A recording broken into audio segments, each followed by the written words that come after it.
All right. Hello and welcome everyone to our last and final webinar of the 2026 Thermo Fisher JIC application season. My name is Reva Ramadorai. I'm the director of the Thermo Fisher Scientific Junior Innovators Challenge, and I'm also here with my colleague Alex Grace, who you will see in the chat throughout the webinar, answering questions as they come in. So today our goal is going to be to talk through some final frequently asked questions that you might have as you're working on your application, some tips if you've just opened your application today and want to submit by the deadline, which is possible, so never fear. And then we're going to look at the application a little bit and just talk through what questions look like. Not super in depth because we do have resources that are available on our YouTube channel that do walk through each task question by question. So that's there for you, and we'll point that out. But again, just looking at some key parts of the application that we always get questions about throughout the season, and especially as we approach the deadline. So with that, we're going to go ahead and get started. So a little bit before we dive into those frequently asked questions, I want to talk about Society for Science, which is the nonprofit organization that Alex and I work for. We run three main flagship competitions as well as two publications, and our goal is really just to promote the understanding and appreciation of science and the vital role it plays in human advancement. So our three main competitions are the Regeneron International Science and Engineering Fair for high school students and grades 9 through 12 all across the globe. Then we have the Regeneron Science Talent Search, which is the oldest and most prestigious science and math competition for high school seniors. And then, of course, the Thermo Fisher JIC, which is it's our national STEM research competition for middle school students grades 6 through 8. And then we would not be here without our wonderful sponsor, Thermo Fisher Scientific, who's been sponsoring the program since 2023. So in case this is new for you and you've just learned that you're nominated and you want to know more about what Thermo Fisher JIC is, like I said earlier, we're the premier national STEM research competition for 6th, 7th, and 8th grade students. Our deadline is listed here. It is Wednesday. I think everyone hopefully who's tuning in knows that, but it's this Wednesday, June 10th at 8 p.m. Eastern Time. So hopefully by the end of this webinar, you feel confident and ready to submit that application. Once students are nominated through their affiliated fairs, through their local science and engineering fairs that you've participated in throughout the spring, those students go online, enter their application, and then you have a chance at being named one of the top 300 junior innovators or one of the top 30 finalists. Finalists are then invited to Washington, D.C. to showcase their research projects and compete in hands-on STEM activities in teams as part of Finals Week. So a little bit more about what it means to be a finalist. Those finalists, again, we're going to be announcing the finalists on September 16th this year. Finals Week is always held here in DC. It's going to be from October 23rd through the 28th. And it is an all expenses paid trip for each finalist and one parent or guardian to join them. During finals week, it's not only about your research project that finalists are judged on, but also performance in team challenges. So we put together a series of different challenges in all sorts of different STEM subjects that the judges will observe you in, and how you work together as a team, and how you demonstrate 21st century skills like communication, collaboration, and critical thinking. It's also a wonderful opportunity to connect with Society for Science alumni. We do fun evening activities every night so that you can get to know the 29 other finalists that you will be experiencing the week with. And it's really just a wonderful opportunity to meet like-minded peers that are just as excited about research as you are. And we always hear from alumni that still keep in touch with their fellow finalists years and years later. All right, and I'm gonna actually move my screen around a little bit because I can't see everything I need to here. Let's see. Okay, great. So our first frequently asked question is about the fair password. So if you don't have a fair password or you enter the wrong one, um, don't worry, we can help. The fair password is a code, a 6-digit code that you should have received directly from your fair once you receive that nomination. And it's how we know that you've been nominated by one of the Society for Science affiliated fairs and are a nominee that's eligible to compete. So if you don't know your fair password, you can always email us at jic@societyforscience.org with the name and location of the fair that nominated you, and we'll be able to look up that information and send it to you or set it right in your application directly. If you enter in the wrong fair password, if you try to guess what it might be, or something that also we get a lot of questions about is you didn't use caps, all caps when you're using the entering in that password because it is case sensitive. That's okay. You'll get a notice that says your password is invalid and asks you to email jic@societyforscience.org. Again, tell us the name of the fair, um, and or if you don't know, tell us what city and state your fair was held in. We can look that up and we can fix it in the account for you so that next time you log in, you will have access to the full application. If you don't enter in the fair password correctly, then you will be blocked from seeing all of the different tasks in the application. Oops, let's go. All right. The next most frequently asked question that we get is, what do you do if my school is not listed? Again, email us at jic@societyforscience.org. This is also a good time for me to mention that our staff is checking this account even after hours until 8 or 9 Eastern each day. So we will likely get back to you pretty quickly if you email us before then. And if not, if it's late at night, we'll always get back to you first thing in the morning. We have a lot of folks that are checking this email account quite frequently for the next few days as we get closer to that deadline. So email us with the name of your school and your school's address. We'll verify that information and we'll add it to our database. And then in a little bit, we'll email you to let you know we've added it, and then you can go back into your application and select your school from the drop-down menu. Before I talk about this next question, another shout out that I want to mention as we're going through the webinar. Feel free to pop questions into the chat. Alex is going to be answering them as we go through the application. And if we don't get to, we're going to take at the end and I'll answer them out loud, or Alex will answer them out loud. If your question hasn't been answered yet, don't worry. There's a lot of you in here. We're going to get to them in the order that they come. So sit tight. You don't need to copy and paste the same question multiple times. We'll get to it. And on the chance that we don't get to it, you can, again, always email us and we will get back to you by tomorrow. So our next question, are team projects allowed? Yes, team projects are allowed, but teams of up to 3, and each member must submit their own application and work on it independently. So because this competition looks at more than just your research project, we ask each student to complete their own individual applications. If you've already opened the application, you'll see that in addition to the essays about your project, there are creative and personal essays where you can talk more about your values and your STEM journey, any extracurriculars that you do. And so that's why each student must complete their own application.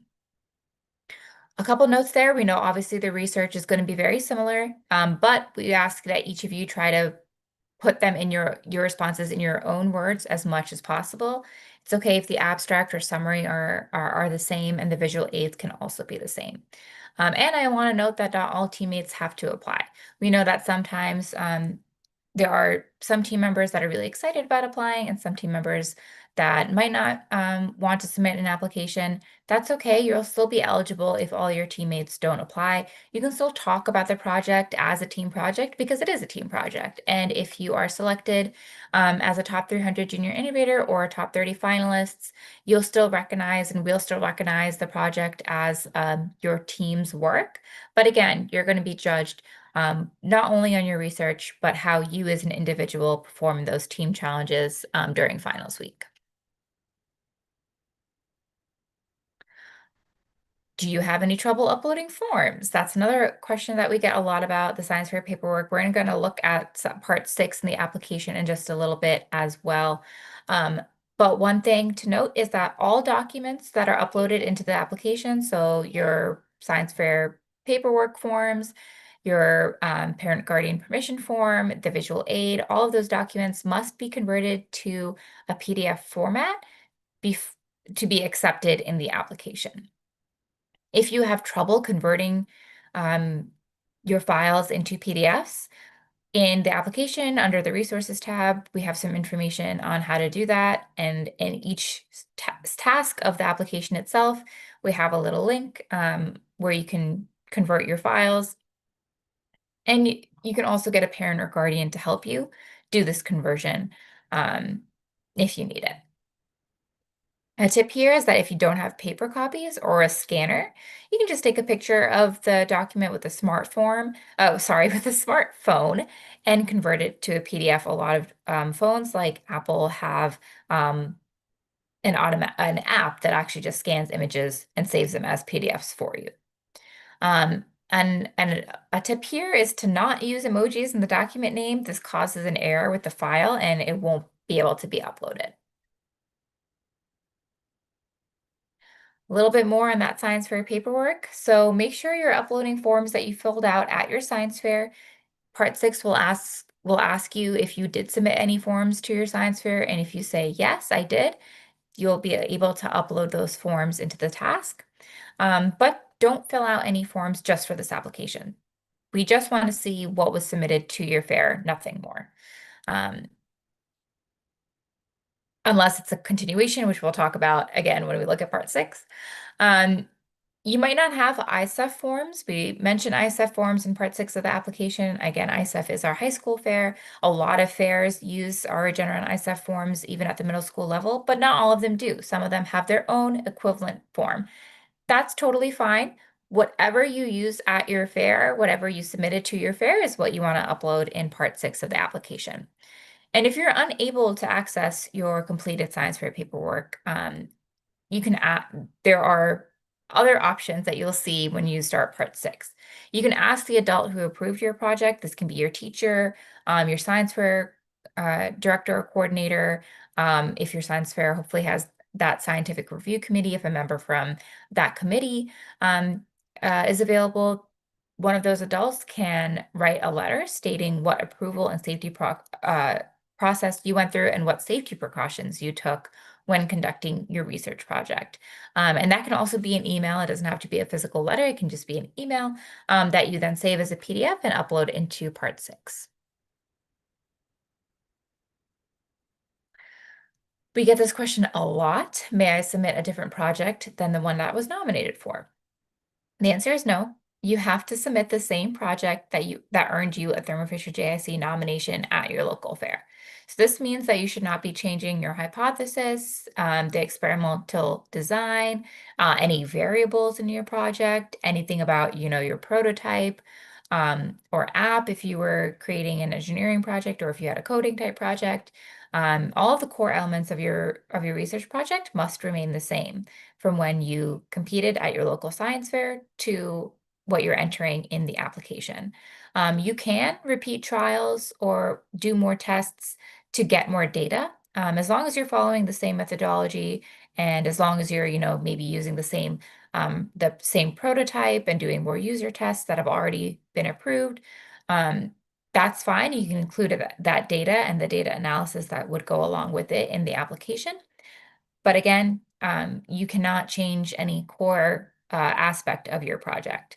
You can, however, change your project title. If you wanted to edit it a little bit from the project title you used at your local fair, that's totally fine.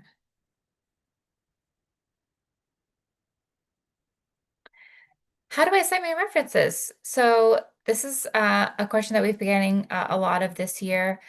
We know references might be new for folks. And it's a newer question in our application too. But we want to give you all as nominees as much opportunity as possible to just submit the references and citations that you use to help you do your research for your project or conduct your research. Um, so this question is optional. We highly recommend submitting references, and you can use whatever format you're most comfortable with. You could use just direct website links. You could use a formal citation. APA or MLA is fine, whatever you're the most comfortable with. That you can format your citations the way you're most comfortable with. If you reference an external source within your essay responses, so if you're, more familiar with scientific writing, you might, reference a methodology or another source, within essay questions in part 3.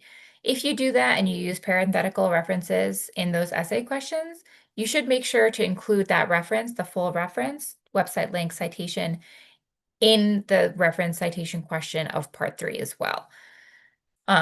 One big thing I want to highlight here, it's in the application too. Please do not use generative AI to generate or format your citations. Even putting references that you've done and using into AI, into generative AI to help clean them up and format them will sometimes make errors.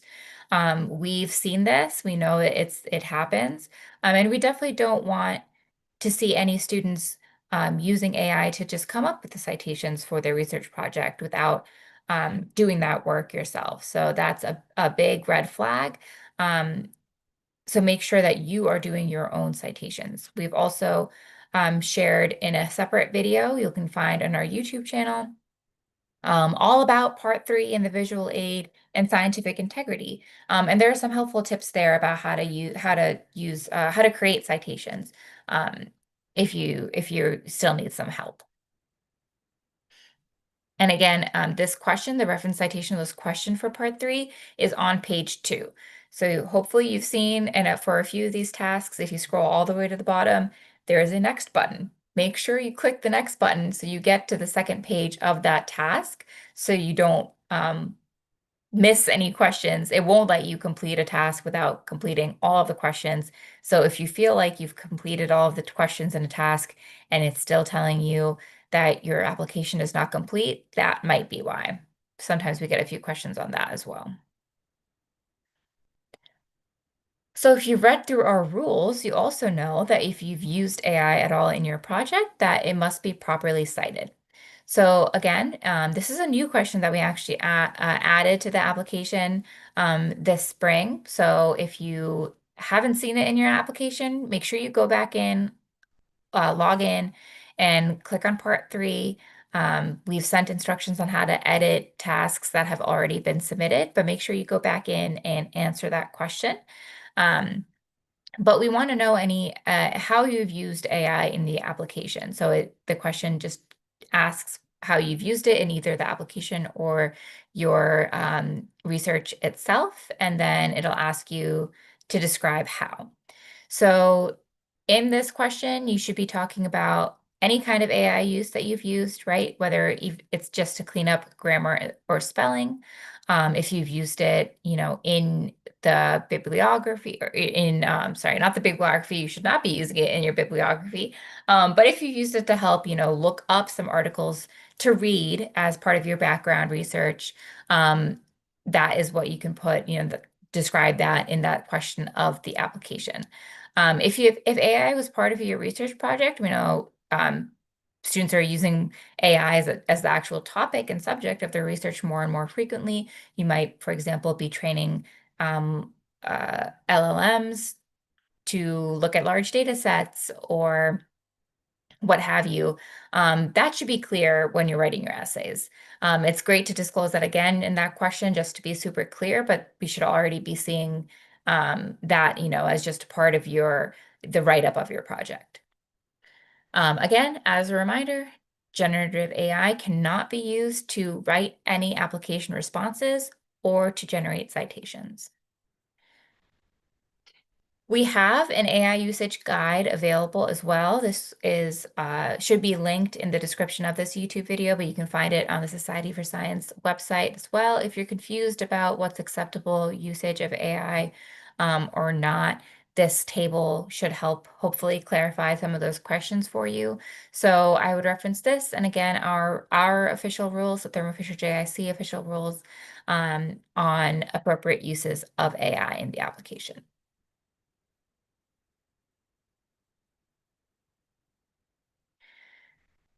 So if you have questions about the visual aid, again, we have that YouTube video that we did earlier this summer. Sorry, it was a webinar that we did earlier this spring, not summer, about the visual aid, and that we talked about a lot of different frequently asked questions there. So definitely would check that out. But a few key details here. The visual aid, again, must be a PDF, and it can only be up to 2 pages. It doesn't have to be 2 pages, but it can only be up to 2 pages. Sized 8.5 by 11. We recommend keeping graphics to about 3 to 4 graphics on a page for visibility. You want to make sure your visual aid looks clear at 100% zoom. But you can play around with that and determine what you think looks best for your document. This visual aid is going to be the only chance for the evaluators and judges to see any graphs, figures, tables, photos, any kind of images that are related to your research. So you want to choose the ones that are most important for an evaluator or judge to understand your project. Every figure in that visual aid must be cited. So that means there we have a guide. Again, that should be linked in the description of this video. And you can also find that on the Society for Science website. But either right below or in a reference list, every figure must be cited by who made it, where you found it.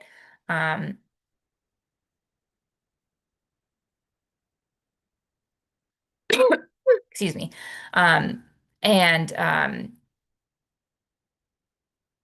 you can include links if you can. Again, no external links aside from citations.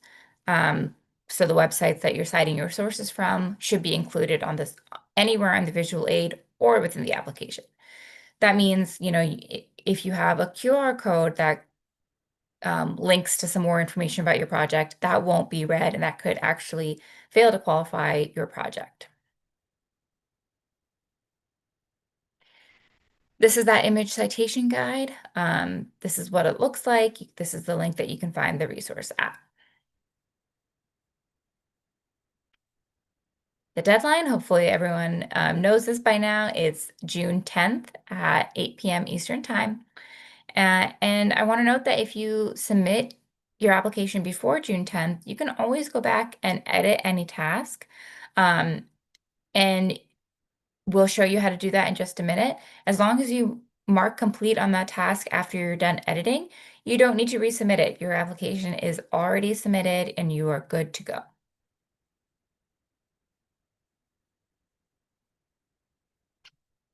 So some tips if you're just getting started today. It's not impossible to open and complete the application in 2 days. We don't recommend it, but it's definitely doable. And most nominees end up submitting their application on the deadline day. But we want to give you some tips to help you set off on the right foot if you're in that bucket. So first off, use a non-school email address to register your account.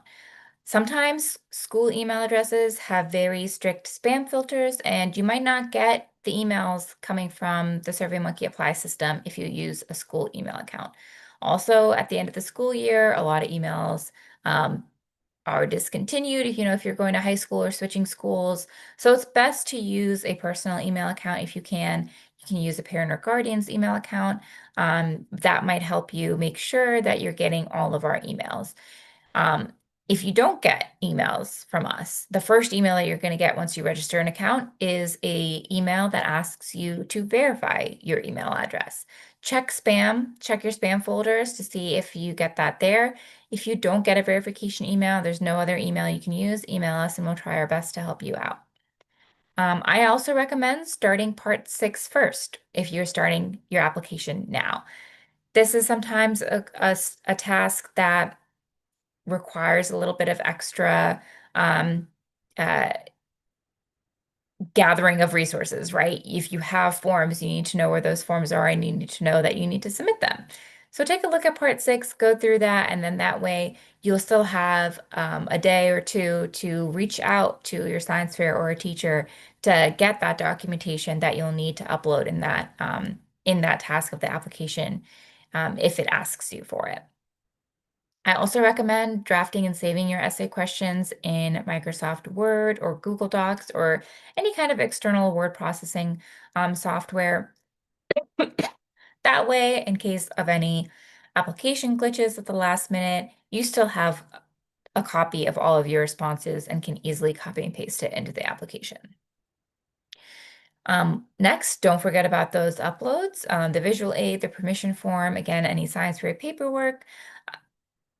I recommend trying to upload those and convert those into PDFs a little early as well. And if you have any issues, you can reach out to an adult for support, or you can email us to help you out. But you want to give yourself time to get help if you need it. And then again, submit as soon as you're done. As soon as you've finished all application questions, go ahead and hit that submit button, and then you can always go back, read through your answers. If you find something that needs editing, hit edit task, fix your question, fix your response, mark it as complete, and your application is still saved. That way, even if um, you want to fine tune until the very last minute, you won't miss the deadline because your application will already be submitted.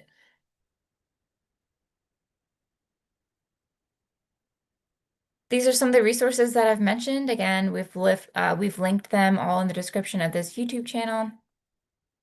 I'm sorry, this YouTube video. Um, but on the Thermo Fisher JIC application site, we have our citation resources, PDF conversion, and how to access the application. I'll show this all in just a minute when we open up the application together. Our YouTube channel has a ton of helpful videos, walkthroughs of each part of the application, webinars from this year and last year. And then, of course, we have our official rules, the nominee page, all on our JIC homepage as well. All right, so I'm going to switch over my share now to the application.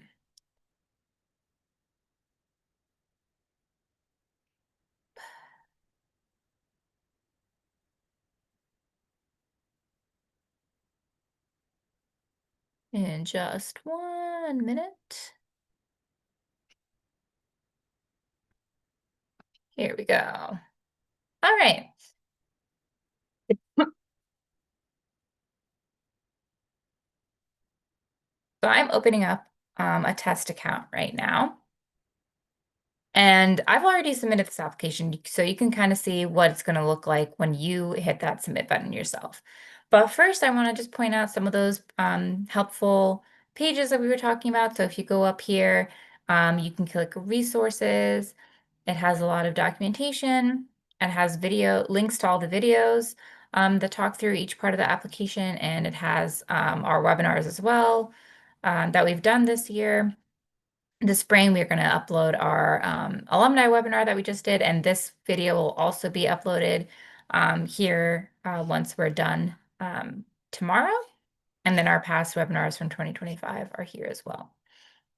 And then if you go to the FAQ, a lot of the questions that we just answered are here. We also have a version of this as our auto response. If you email jic@societyforscience.org, in case we can't get back to you immediately, you'll see a lot of our frequently asked questions there. So that should hopefully help you out.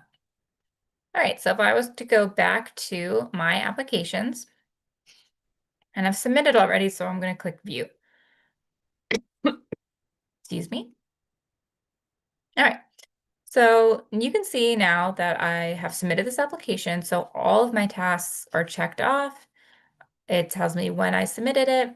So there's no extra button here. But if I want to edit any part of this, let's say we're going to look at the project information section together anyway, so I'm going to open this up. If you scroll, you can see every response for both pages all together here. But say I find something and I want to change, I realized that I answered something incorrectly. I didn't actually complete, my research at home. I completed it at home and at school. I can go up all the way at the top, click on these three dots here, click edit, and now the task is reopened. You can see that there's no longer a green check mark here. This progress bar shows only 50%, and now I can type in the application. So before we edit that question, I'll take a few minutes to talk about part 3 and all the questions here, since it is the bulk of the application. Right now, it's usually when you reopen a task, it will go to the last page you edited, which is usually part 2. So right now, this is on part 2, and I want to go back and look at part 1. If you don't see the question you're looking for, it's probably because you're not on the right page. So I'm going to go down here, click previous, and now I can see page 1 of part 3. It'll say 0% because I'm on page 1, but don't worry, when you scroll down, you can see that all of your responses are still saved. So the first question that you have to answer in part 3 is your project category. So these categories might be a little different from the categories you used at your local science fair. That's okay. Your job is to choose the category that you feel best applies to your project. And a hint that we like to give is to think about the type of scientist or educator that would best understand your research, and then choose that appropriate category. We also have category descriptions that are listed here. If you want more of a definition before you select something, you can read those, all of the definitions here, and then select your category. You'll be asked a few different ways to list out your project title. We need your full project title, a short title in case you're selected as a finalist or top 300 junior innovator. In some print materials and online, we might need a shorter version, so you can give us that. It doesn't have to be the same. It can just be some, a condensed version of your full project title. Um, and if your title requires any kind of special symbols like italics, this is a box where you can describe that so that we make sure that we're using the right formatting, again, when we do any sort of online or print publications. You're going to remind us if it's a team project here as well, with just a quick yes or no. If you click yes, then you'll be asked some additional questions on page 2. Then for the project overview, you can either submit an abstract or you can create an elevator pitch for your project. If you haven't done a formal abstract before, that's okay. Essentially, you're just going to want to answer these questions, right? Tell us about the background of your project topic and why it's important to research. Explain what your research question or hypothesis was, or if you were doing an engineering-based project, what was your engineering design criteria? What was the problem that you were trying to solve? And provide a short summary of your methods, results, and conclusions. For each of these questions that are the text response questions, you'll see a word count here. So it will, oh no, where did my window go? There we go. It will tell you how many words you've used in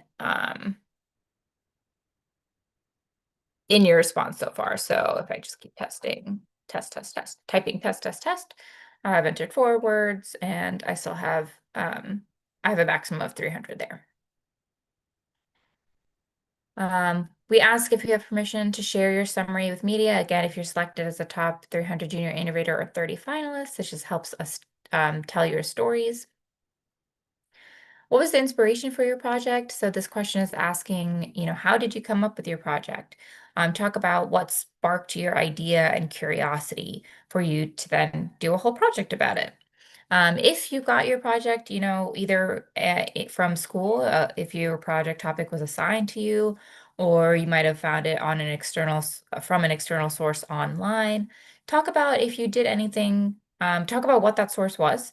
List any sources if there were online sources applicable. And tell us how you made it your own. Did you modify any of the methods? Did you modify, any variables? Talk about how you made that project unique and your own. Project background, this is a new question that we asked in the application this year. And this question is just trying to understand, once you picked your topic and once you were inspired to do a research project on your topic, what did you learn about that topic? How did you get the background information for you to develop the rest of the research? For example, again, if you've learned about this topic in school, did you then go online, read some articles about that topic? Did you talk to any subject matter expert, another teacher that might know more about it, um, someone at a lab or someone at a museum that works in the field that you're interested in? Or did you find data online? There are a lot of publicly available data sets that we know students use for their research now. You can list those URLs again here, but you will talk about the citations question as well. You don't need to list your full citations in both of these questions. In this question, we're looking for really links to data sets that you might have used. Again, top external websites that you might have gotten your topic from. That's what you should be listing here. If your project was a continuation of a past year's research project, so say you're in 8th grade now, and as a 7th grader, you started your science fair journey and you picked you did a science fair project that you're building on for this year. You want to say, yes, this is a continuation, and then describe how your current project differs from your project last year or a couple of years ago. Um, as a reminder of our rules, your current research project should only encompass a maximum of 12 months of research, so 1 year's research. Um, that's why we're asking how you differentiate between this year and last year.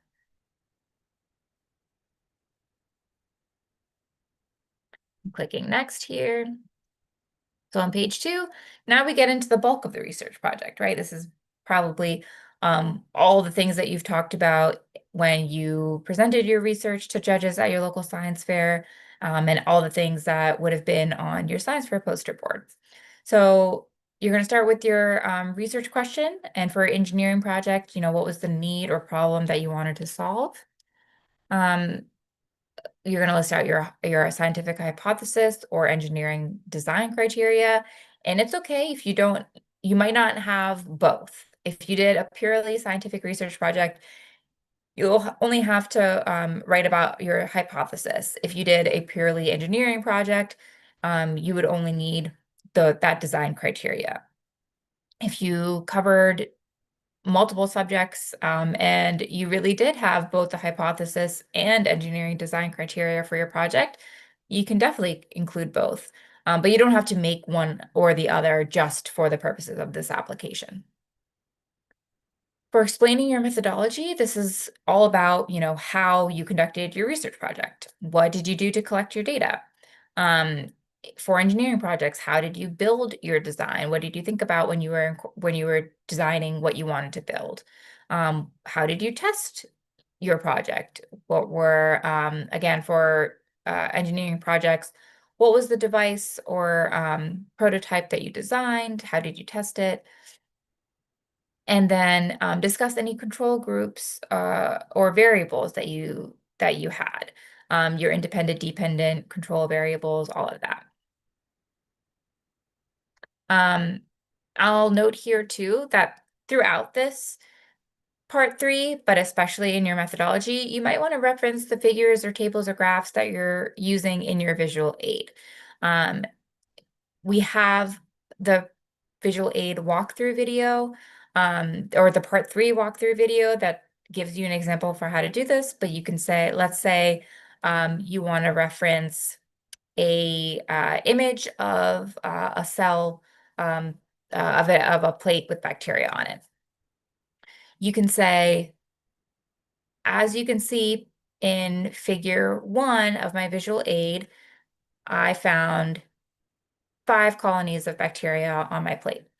And then in your visual aid, you should label that plate of that you should label that figure of your plate, figure 1, so that it's clear that that's what you're referencing in the written part of your application. And there are other examples, I think, that we list in that video if that one, was very biology heavy and might not apply, obviously, across the board. But hopefully you got the gist of how to do that. For the next question, we're talking about how to analyze and interpret data. So what were the results of your data collection? Did you notice any patterns in the data? Did you do any kind of special analysis? Did you do use any statistical methods? We want to know how you analyzed your data once you did your procedures.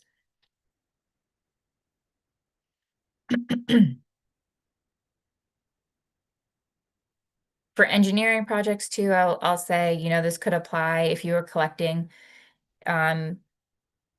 data on how well your device performed. You might have a score of 1 through 5 that you gave your device, if it performed properly each time you tested it. You might use the average of what that score is here as an example of what kind of statistical analysis you did. That's a very basic example, but any kind of analysis, any way that you organized your data so that you could interpret results is what you want to talk about here. And then what conclusions did you reach? So once you did your methods, you got the data, you analyzed it, what does that mean? Go back to your scientific hypothesis or your design criteria and talk about, did your data support your hypothesis? Why or why not? Did you have any limitations in your setup? And did that affect your results? Do you have any future directions for other research projects you might want to do now that you've gotten, these results and these conclusions? I will say also a tip here is that if you are if you've already started building on your research project because you did your science fair project in February and presented at your fair in March, and you got some great ideas and you're excited about working on them. Again, you cannot include the new research as a part of your main application. Your hypothesis, your methodology, all of that should be the same as what you presented at your local fair. But if you already know that this is what you're working on or want to work on because you've started that process, you can talk about that in your future directions to say, I'm going to look at these variables next, or I'm going to now test my prototype with human participants moving forward so I can get different results, different, more data to analyze. That's okay to explain that here.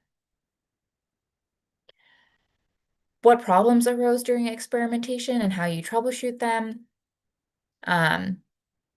We know that research doesn't always go perfectly according to plan, and that's totally fine. You can talk about how different hiccups or hurdles might have affected your project and your conclusions, and how you address them. The next few questions are a little bit more about kind of the logistics of your research project. We want to know where you conducted it. At home, you can select all that apply, out on the field in a lab. If you select anything else, like a lab, workplace, or other, it'll just ask you for some more details about that location and how you got access to that location. We ask if you attended any paid research programs where you worked on your Thermo Fisher JIC project, or if you had any coaching or research mentorship to assist you with the project or with this application. That's not against the rules, but it's important to disclose this information. Again, refer back to our webinar earlier this spring on scientific integrity. It's really important to just be honest about the help you received within an application, within this application. So you'll be able to talk about that if you say yes. You'll be able to share some details about that program or mentorship here. Again, more along the lines of disclosing any help you received. We know that science is not a solitary activity. That's totally okay. You might have even been really independent in your research and totally had the idea on your own, came up with the hypothesis, the question, the methods. At some point down the line, you probably had some help, whether it was a teacher that, helped answer some questions while you were figuring out what to do, or a parent that made sure you were safe while you were conducting your research. So it's important to talk about that help here. Um, there are some sub questions here that will help you answer that, but make sure you answer this question honestly. Again, if you're in a team project, you can explain each person's role here and how work was divided, whether you all tackled all parts of the project equally, or your research, you might have done the hands-on research and your teammate might have done the write-up for your local science fair, or however you split the work up, you can talk about that here. And then again, if you have the references and citations, it is optional. So if you click no, you won't have any, you won't have to submit anything. If you click yes, we want to see your reference or citations list here. It does have a word limit, so if you have more citations than fit here, that's okay. Pick your primary sources. What really informed your research. If you used methodology that you found in a specific paper or from a specific website, make sure you cite those websites and include those references here. And then if you used any AI within your application or the project itself, you can say yes or no, and then you'll be asked to describe how it was used. And then you can mark it as complete.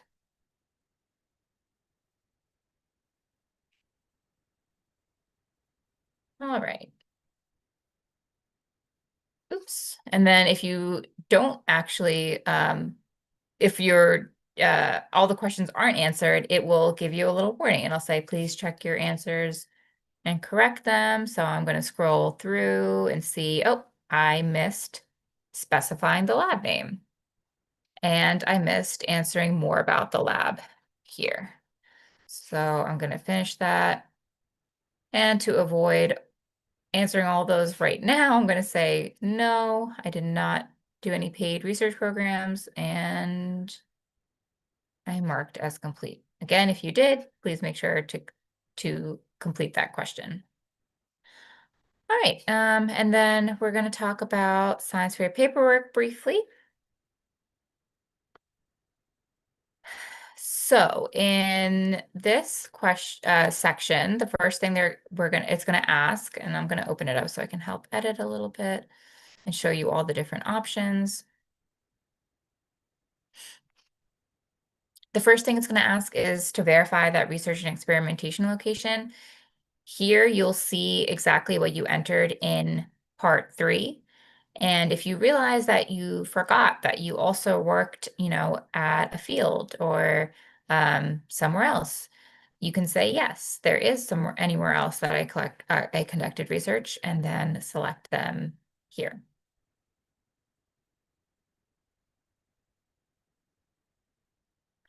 Um, and then this is probably the most important question. It's going to inform a lot of the questions that come afterward in this task. But this next one asks if you used any of the following in your research, and you can select all that apply. If I select none of the above, if I didn't work with anything, then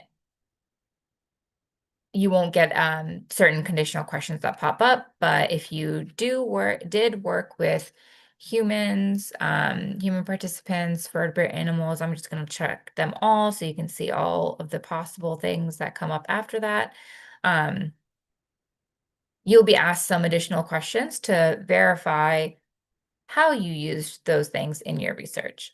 For all questions, you're going to be asked just to provide a brief summary of the approval and permission process at your school or science fair.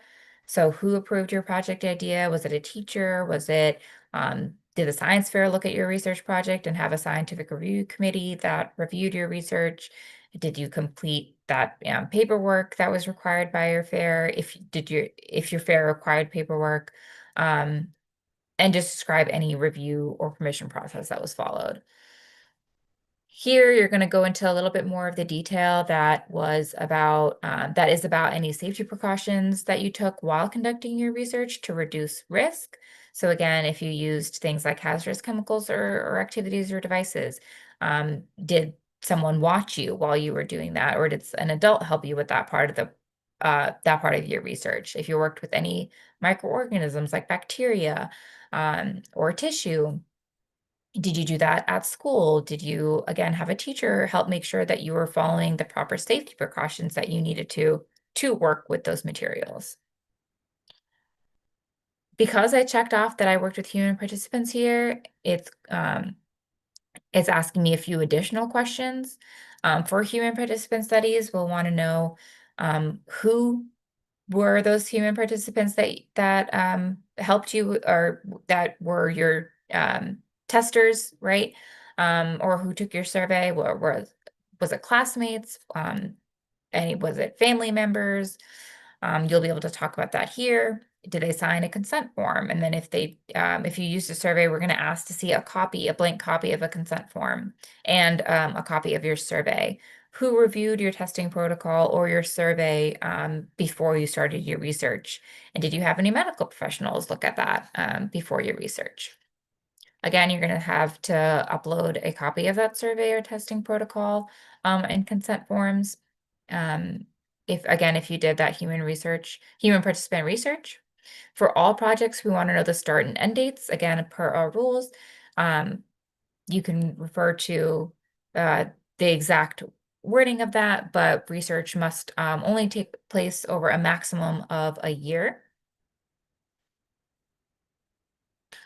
You'll remind us if this is a continuation or not. If it is, then you'll be asked to complete the continuation form. This is the only form that you should complete post research for the application if you did not do it already for your science fair. And then lastly, if you submitted it's going to ask if you submitted any science fair or safety paperwork at your fair. You can say yes, but I submitted the forms and don't have a copy, or no. If I click yes, or yes, I submitted the forms but don't have a copy, you will be able, well, I'll go through yes first. For yes, you should just upload all of those forms, all of the paperwork. And if for some reason you don't have copies of your forms, we know sometimes, you just don't have access to the electronic system anymore, or your fair collected those hard copies. You can get that letter by an adult that supervised your research or approved your project, and upload that here instead. And if you did not have any paperwork, if you didn't work with any human participants, vertebrate animals, PHBAs, anything else, then you would click no here. The reason that it's saying I should still upload something is because I've selected a lot of these things here that usually mean that you do need some kind of paperwork. So again, you would want to submit that letter in that upload section. And then once you're all done here, you would go ahead and mark as complete. All right, so we have about 5 minutes left. So I'm going to stop my share and see how we're doing on questions. Hello. Okay. There are a Hello. couple of questions that I want you to answer that we've been asked in the chat. So one, we're getting a lot of questions about if folks have like citing themselves. So if they have a research paper, can they Yeah. cite that? Yes, if you've published your own research paper, you should definitely include that um, uh, as a reference or a citation in part 3. That tells us that that your work has already been published. If it was if you're talking about certain parts of your research paper that have already been published, you'll definitely want to list that as a reference in part 3. Great. Another one I'm seeing is about formats of citations and if we have any preferences or if they can mix formats, what guidance we have Yeah, there. great question. Again, um, I wouldn't suggest mixing formats. So if you have, APA for some, I would probably just use APA for all of them instead of using some APA and some MLA. But there is no, that's probably the only preference I would say. If you just have the website links and you don't have full citations, go ahead and put the links in there. Um, the more information you can give us is helpful, but you're not going to be penalized in any way if you just have the links for the sources. The most important thing is that you're including main sources for your research project. Another one I'm seeing is about videos. If people citing their papers, are they going to get reviewed? Supplemental materials and what it's allowed and not allowed there. Also, great questions. So, supplemental information about your research project in the form of links to videos, links to papers, or PowerPoint presentations, websites, those will not be reviewed as part of your application. Your application and your responses in part three are the only materials that judges and evaluators are going to use to review your research project.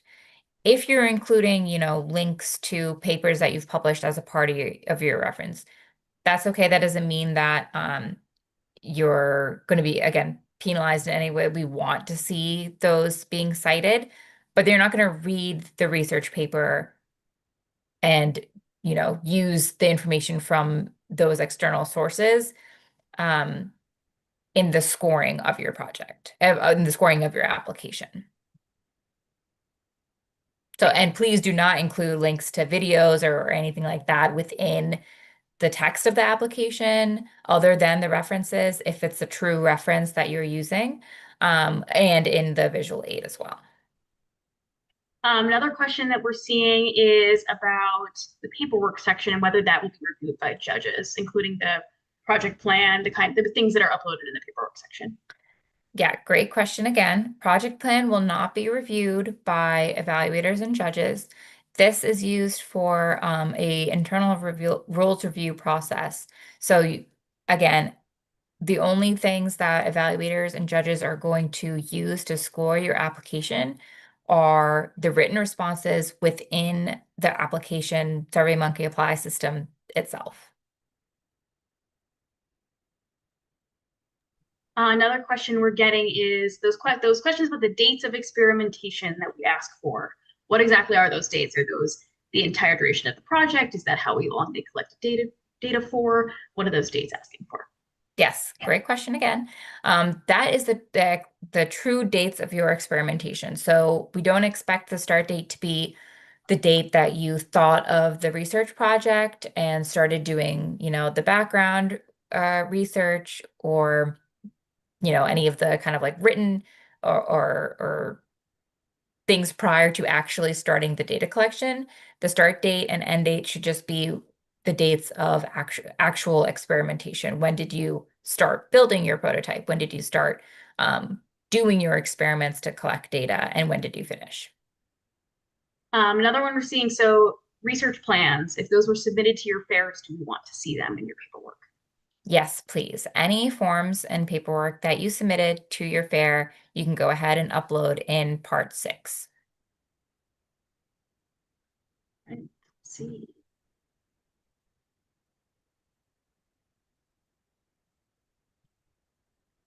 I know there are lots of questions, and if we're going to take a couple more, and again, if we don't get to it today, then email us and we will be getting back to those questions as they in the order that they come, but very soon and definitely before the deadline. Go ahead, Can we Alexia. use, yeah, a couple more questions. Using AI to check grammar and spelling. Again, if you use that, just put it in, make sure you're disclosing that in part three, of the application. That's okay to do. We just need to disclose it. If you don't have exact dates of experimentation, seeing this question a couple of times, just do your best to approximate it. It's okay if you don't have the exact dates. We understand this probably happened a little while ago, but just generally, if you know the months, that is helpful for Yeah, and us. it's more about also like the duration of it, right? Per our official rules. So if you worked on it for a couple weeks in December, it's okay if it's you started on, December 1st or the 3rd. That's fine, but it's more about the duration, the full duration of your research. I know we have one more minute. Any final piece of advice for conveying their project through their essays? One final note and piece of advice. The note that I have to share for everyone is that you should be so incredibly proud of all of the hard work you've done to make it this far. Just completing a research project is a huge step. Entering that into science fair, participating in your science fair, and then earning the nomination means you're in the top 10% of sixth, seventh, and eighth grade students doing science fair across the country. So that is a huge, huge accomplishment. So you know that you've already done the hard work and that you deserve to be here and that you deserve to complete that application. You have nothing to lose by just trying. So my biggest piece of advice is complete that application. Finish it in the next couple days. Submit early. You can always go back and edit those tasks. Um, but you really have nothing to lose by just trying, and everyone who enters by the deadline will get a prize package in the mail, and you at least get a free t-shirt, and then you never know where you're going to go from here. I say this all the time, but so many of our finalists, probably all of them would say they had no idea that they would make it all the way to the top 30. Um, so but just believe in yourself. Again, you've proven that you have what it takes to be a finalist. So I hope you feel the same way, and I hope you complete your applications. All right. Thanks everyone for joining. Again, if you didn't have your question answered today, please email us at jic@societyforscience.org and we will be helping you out. Take care, everyone. Good night and good luck.